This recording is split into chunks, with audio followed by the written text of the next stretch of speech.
ஹரே ராமா ஹரே கிருஷ்ணா. கற்பூர காலை வணக்கம். இன்று நாம் காணவிருக்கும் ஸ்லோகம், பாடல், ஆன்மீக கதை வழங்குபவர்கள் பாஸ்கரா கற்பூரம். பூஜைக்கென்றே புத்தது பரிசுத்தமான பாஸ்கரா கற்பூரம் மற்றும் சாம்பிராணி வகைகள், சேலம். இன்றைய ஸ்லோகம்: ராமாய ராமபத்ராய ராமச்சந்திராய வேதசே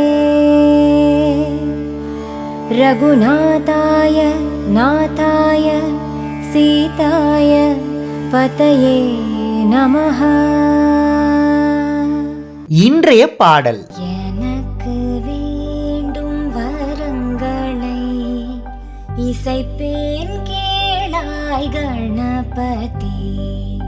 எனக்கு வேண்டும் வரங்களை இசைப்பேன் கேளாய் கணபதி. மனதில் சலனமில்லாமல் மதியில் இருளே தோன்றாமல், மனதில் சலனமில்லாமல் மதியில் இருளே தோன்றாமல், நினைக்கும் பொழுது நின் மௌன நிலை வந்திட நீ செயல் வேண்டும். நினைக்கும் பொழுது நின் மௌன நிலை வந்திட நீ செயல் வேண்டும். கானக்கும் செல்வம் 100 வயது இவையும் தரணி கடவாயே. கானக்கும் செல்வம் 100 வயது இவையும் தரணி கடவாயே. இவையும் தரணி கடவாயே. இவையும் தரணி கடவாயே. இன்றைய ஆன்மீக கதை. ஹரே ராமா ஹரே கிருஷ்ணா. இன்று நாம் பார்க்கவிருக்கும் ஆன்மீக கதை, நமக்கும் இப்படி நடக்கலாம். ஒரு நாள் ஒரு குட்டி யானை காட்டுக்குள்ளே நடந்து போயிட்டு இருந்துச்சு. அந்த சமயத்தில் அங்கே ஒரு குரங்கு நிறைய பழங்களை கையில் வச்சு சாப்பிட்டுக்கிட்டு இருந்துச்சு. அப்போது அந்த குட்டி யானை அந்த குரங்கு கிட்ட, எனக்கு ரொம்ப பசிக்குது, நீ தான் நிறைய பழங்கள் வச்சுருக்கியே, எனக்கு கொஞ்சமாக பழம் கொடு, அப்படி இல்லைன்னா ஒரே ஒரு பழத்தையாவது கொடு அப்படின்னு கேட்டுச்சு. ஆனால் அந்த குட்டி குரங்கு என்ன சொல்லுச்சு அப்படின்னா, எனக்கே இதெல்லாம் பத்தாது, அப்படி இருக்கும்போது என்னால் எப்படி உனக்கு கொடுக்க முடியும், என்னை விட்டுடுப்பா, நான் கொடுக்க முடியாது அப்படின்னு அந்த குட்டி குரங்கு சொல்லிடுச்சு. உடனே அந்த குட்டி யானை வருத்தத்தோட வேற ஏதாவது சாப்பிட்றதுக்கு கிடைக்குமா அப்படின்னு தேடிக்கிட்டு காட்டுக்குள்ளே நடந்து போச்சு. கொஞ்ச நாட்கள் கழித்து அந்த குட்டி யானை தன்னோட தாய் யானையோடு சேர்ந்து நிறைய உணவு வச்சுட்டு இருந்துச்சு. கொஞ்சம் கொஞ்சமாக சாப்பிட்டுட்டு இருந்துச்சு. அந்த சமயத்தில் அந்த குட்டி குரங்கு அந்த காட்டு வழியாக வந்துச்சு.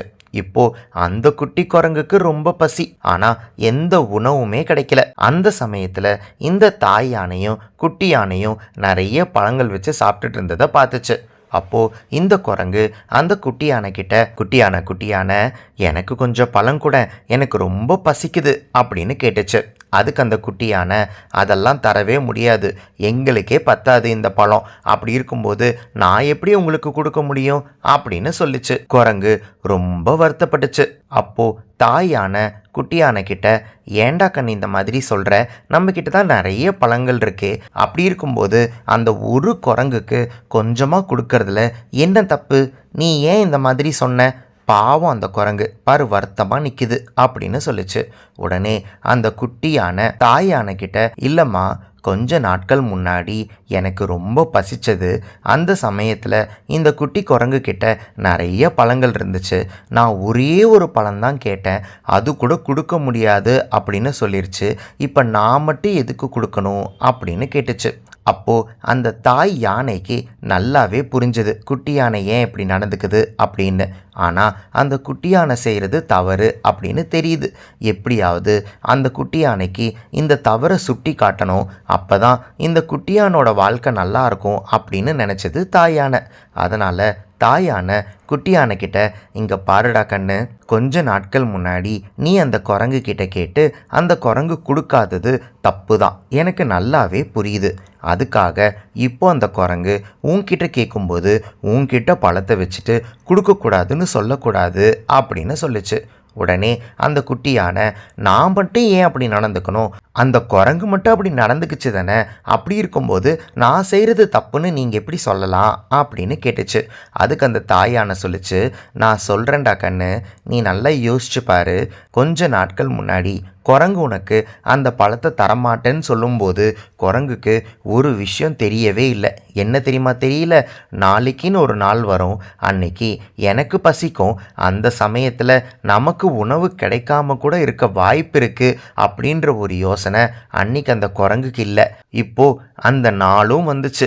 இப்போ குரங்குக்கு பசிக்குது, ஆனால் குரங்கு கிட்ட உணவில்லை, உன்கிட்ட கேட்குது. இப்போ அந்த குரங்குக்கு வந்த நிலைமை நாளைக்கு நமக்கு கூட நடக்கலாம். அப்போ நம்மளும் மறுபடியும் யார்கிட்டையாவது உணவுக்கு கையேந்தி நிற்க வேண்டிய நிலைமை வரலாம். அந்த நிலைமை நமக்கு வராமல் இருக்கிறதுக்கு நம்ம கிட்ட இருக்கும்போது மற்றவங்களுக்கு கொடுத்து உதவி பண்ணால் போதும். இன்னைக்கு நம்ம செய்கிற உதவி நாளைக்கு நமக்கு அந்த நிலைமை வராமல் பாதுகாக்கப்படும் அப்படின்னு நீ தெரிஞ்சுக்கணும்.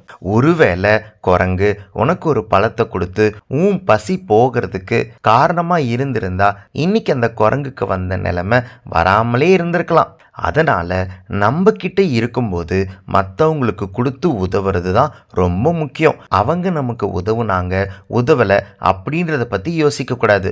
நம்ம கிட்ட இருக்கு, நம்ம உதவணும், அதுதான் ரொம்ப முக்கியம் அப்படின்னு சொல்லிச்சு. அந்த குட்டி யானைக்கு நல்லாவே புரிஞ்சது. அந்த குரங்குக்கு தேவையான உணவையும் கொடுத்து அந்த குரங்கோட நட்பும் பாராட்டுச்சு குட்டி யானை. உங்களுக்கும் புரிஞ்சிருக்கும்னு நினைக்கிறேன். இன்று நாம் பார்த்த ஆன்மீக கதை நமக்கும் இப்படி நடக்கலாம். இந்த கதை உங்களுக்கு பிடிச்சிருந்ததுன்னா இந்த வீடியோவோட கமெண்ட் பாக்ஸில் கற்பூர காலை வணக்கம் அப்படின்னு பதிவிடுங்க. நாளை இன்னொரு ஆன்மீக கதையில் உங்களை சந்திக்கிறேன். ஹரே ராமா ஹரே கிருஷ்ணா. பூஜைக்கென்றே புத்தது பரிசுத்தமான பாஸ்கரா கற்பூரம் மற்றும் சாம்பிராணி வகைகள் Salem. ECG cards Ramayana Mahabharata playing cards. Ramayana மகாபாரதத்திலிருந்து 108 கேரக்டர்ஸ் பத்தி நீங்க நிறைய விஷயங்களை தெரிஞ்சுக்கணும்னா இந்த ப்ராடக்ட் உங்களுக்கு தான். இது ஒரு பிளாஸ்டிக் பிளேயிங் கார்ட்ஸ். ஒவ்வொரு கார்டையும் இண்டிவிஜுவலா ஸ்கேன் பண்ணி அந்தந்த கார்டுல இருக்கிற கேரக்டர் பத்தி யூடியூப்ல தெரிஞ்சுக்கலாம். ஒவ்வொரு குழந்தைங்களும் கத்துக்கிட்டே விளையாடிக்கிட்டே கத்துக்கலாம்.